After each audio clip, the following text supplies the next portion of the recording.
Pagka mapanalanginin ang mga tao, lagi kang may kasamang Diyos, hindi ka niya pababayaan. Natutuwa ang Diyos pagka tayo sumasangguni sa Kanya.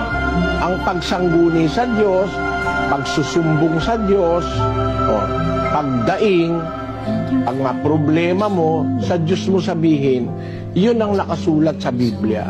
4:6 ng Pilipos, ganito nakasulat.